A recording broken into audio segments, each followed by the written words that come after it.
تبارك الذي بيده الملك وهو على كل شيء قدير الذي خلق الموت والحياة ليبلوكم أيكم أحسن عملا وهو العزيز الغفور الذي خلق 7 سماوات طباقا ما ترى في خلق الرحمن من تفاوت فارجع البصر هل ترى من فطور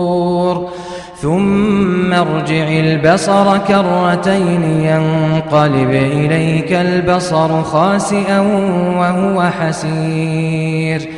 ولقد زينا السماء الدنيا بمصابيح وجعلناها رجوما للشياطين